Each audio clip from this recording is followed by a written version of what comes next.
la saison des fêtes, des vacances, mais aussi des confitures. Il y a en ce moment des fraises, des cerises, des abricots, plein de choses. On en fait à la maison, des confitures. Beaucoup d'artisans font également des confitures et c'est une passion pour certains. Près de Vesoul, en Haute-Saône, Emmanuel Rivalin et de Nicole. Les pétales, il faut vraiment les ramasser lorsque la pluie est partie, que le soleil a bien imprégné la fleur. Et là, on va retrouver tous les arômes et tous les parfums de la rose à l'intérieur de la gelée. C'est une drôle de récolte, légère au bras, mais déjà pleine de promesses.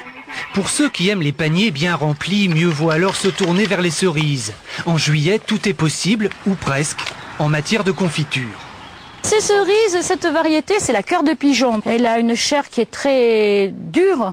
Et par contre, c'est vrai qu'on a de la guigne qui va pouvoir être allée avec le guignolet. On a de la bavailleuse qui, elle, va rester dans des couleurs de rouge et des sensations sucrées. D'un cerisier à l'autre, on va avoir une nouvelle histoire, ou en confiture ou en gelée.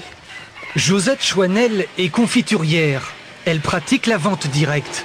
Chez elle, on peut rentrer, rien à cacher, au contraire. Je prends 50% que je vais transformer en sucre et 50% que je vais transformer en jus. Et après, je vais marier les deux, de manière après que ma gelée emprisonne la griotte qui, elle, a été confite.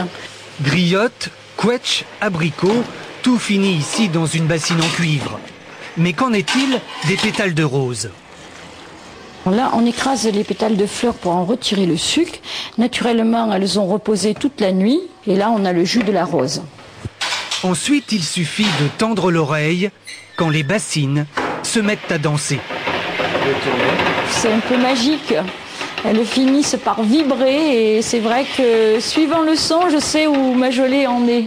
La passion de la confiture, c'est quelque chose de naturel. Alors restons naturels avec les fleurs, restons naturels avec les plantes. Il n'y a pas de sorcellerie ni de complications dans cet acte-là.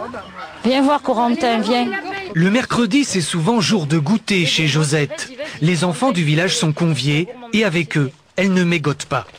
Il y a une tarte à la noix. Il faut dire que les Français aiment les confitures. Ils en consomment 2 kilos par an et par personne.